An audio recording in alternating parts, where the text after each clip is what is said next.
بسم اللہ الرحمن الرحیم۔ السلام علیکم۔ نومبر کی ایک سرد رات میں 11 بجے دروازے پر دستک ہوئی۔ ماسٹر اکبر علی نے جا کر دروازہ کھولا تو نقاب پوش لڑکی دروازے سے اندر گراج میں آ کھڑی ہوئی۔ بولی، سر 500 روپے مل جائیں گے؟ ماسٹر صاحب نے پوچھا، آپ ہیں کون؟ بتائیں تو صحیح۔ اس لڑکی نے چہرے سے نقاب ہٹایا اور بولی، میں آپ کی شاگرد آسیہ رحمت ہوں۔ بچے صبح سے بھوکے ہیں۔ چھوٹا بچہ تو بھوک سے نڈھال ہو چکا رو رہا ہے کہ دودھ پینا ہے۔ ماسٹر صاحب نے 1000 دینا چاہا مگر اس نے 500 روپیہ ہی لیا اور چلی گئی۔ اڈے پر جا کر 1 کلو دودھ لیا، ہوٹل سے دال کی 1 پلیٹ اور 10 روٹیاں لے کر گھر آ گئی۔ آسیہ رحمت ایک ایسی لڑکی تھی جو صبح، دوپہر اور شام میں سوٹ بدل کر پہنا کرتی تھی۔ سونے کا چمچ منہ میں لے کر پیدا ہوئی۔ باپ منڈی میں گلے کا تاجر تھا۔ شادی بھی چچا کے گھر ہم پلہ گھرانے میں ہوئی۔ 10 سال گزر گئے مگر لاکھ کوشش، تویز، دم دوائیوں کے بعد بھی اولاد نہ ہو سکی۔ ایک رات آسیہ نے تہجد پڑھی اور دعا کی کہ یا اللہ، میری قسمت میں لکھا رزق کم کر کے مجھے غربت دے دو، اس کے بدلے مجھے اولاد چاہیے۔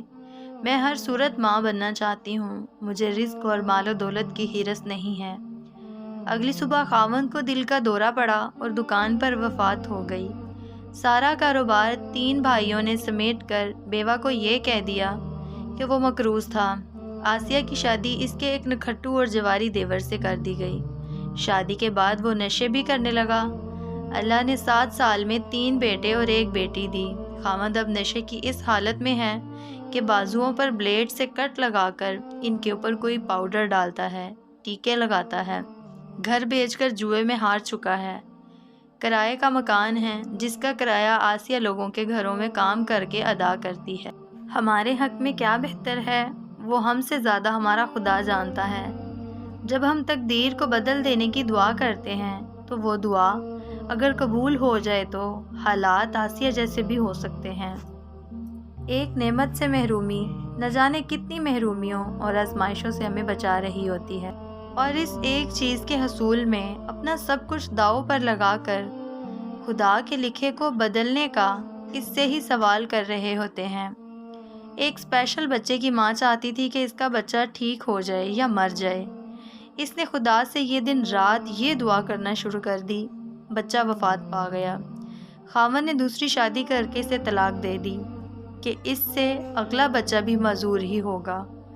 جب تک وہ بچہ زندہ تھا اس کا خاوند بیوی سے ایسے محبت کرتا تھا جیسے محبت کی داستانوں میں مجنوں اور رانجھے کا کردار ہو۔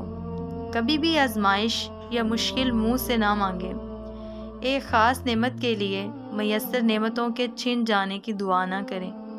آپ وہ نہیں جانتے جسے وہ ذات جانتی ہے، جو یہ سب کچھ کنٹرول کر رہی ہے، اور اس کی قدرت کا ایک خاص نظام ہے جسے غور و فکر کرنے والے بخوبی سمجھ سکتے ہیں۔